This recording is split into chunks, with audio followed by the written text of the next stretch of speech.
Bonsoir les élèves du deuxième bac PC, deuxième bac SVT et les filières techniques. On continue toujours avec la correction de l'examen blanc numéro 12 et on passe à la quatrième exercice. C'est un exercice 18 lié à une fonction. L'énoncé de l'exercice est le suivant, soit f la fonction définie sur l'intervalle 1, 2, comme suit, f de x égale x plus 3 sur 5 moins x. C'est une fonction homographique. La première question, on veut montrer que f de i est inclus dans i, puis on veut montrer que f de x est inférieur ou égal à x pour tout x de i. Puis on passe à une suite un définie comme un plus 1 égale f de un pour tout n de n et u0 égale 2.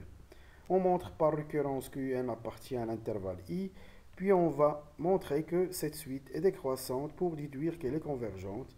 Enfin, on va calculer sa limite. On commence. Pour montrer que f de i inclus dans i, on doit calculer l'intervalle f de i.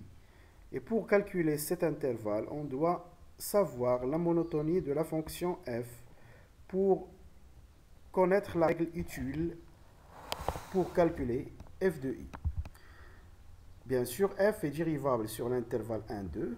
Et on a f' de x. On remplace f de x par sa valeur.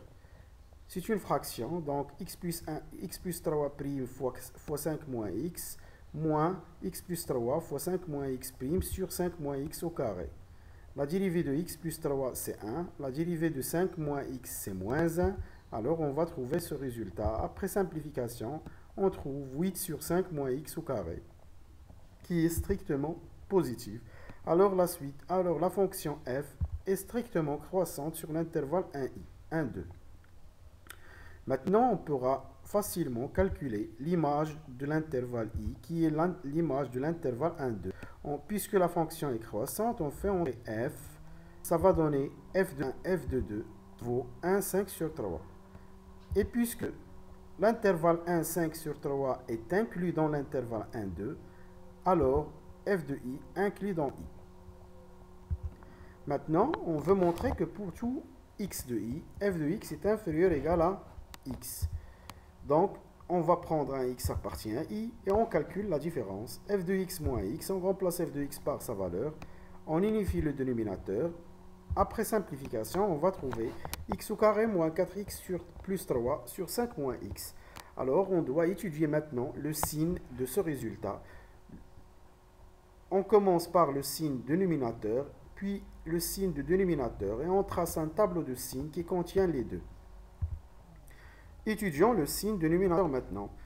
Le dénominateur, c'est un polynôme de second degré. Alors, on devait calculer le discriminant delta, qui est b au carré moins 4ac, qui va donner 16 moins 4 fois 3, 12, qui vaut 4. Puisque delta est positif, alors l'équation admet deux solutions réelles. Moins b moins racine delta sur 2, qui vaut 4 moins 2 sur 2, qui donne 1. Et l'autre, c'est moins b plus racine delta sur 2a qui va donner 3. Maintenant, on va étudier aussi le signe de 5 moins x. 5 moins x, il s'annule en 5.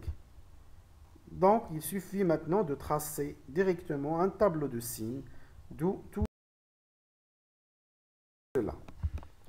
Donc, x au carré moins 4x plus 3, il s'annule en 1 et 3.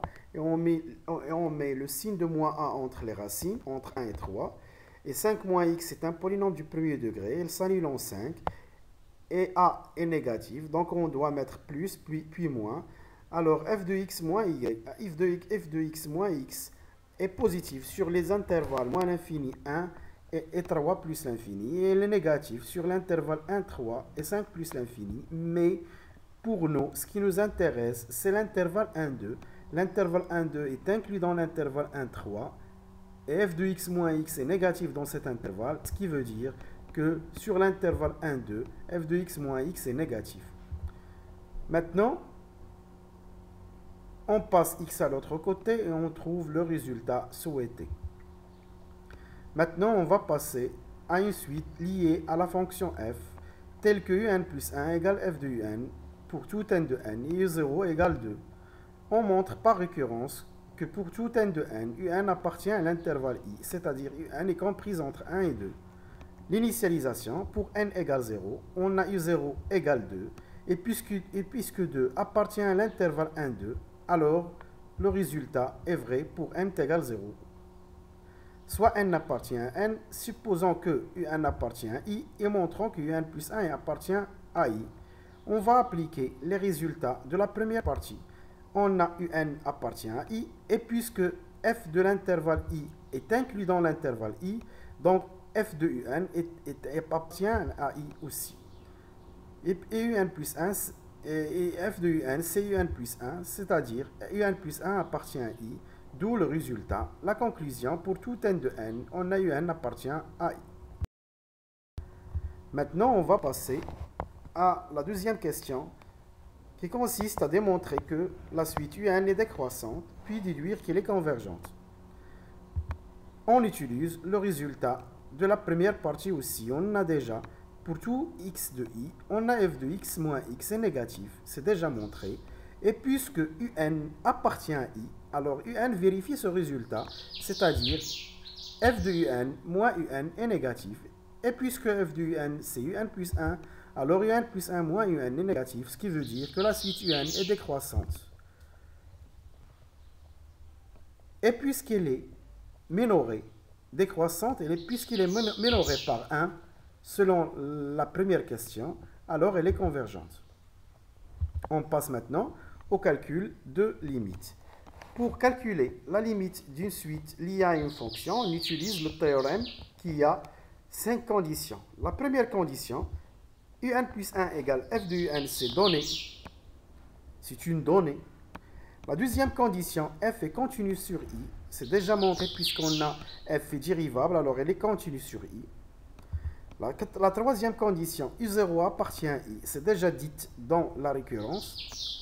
Et aussi, f de i est inclus dans i. C'est déjà aussi montré.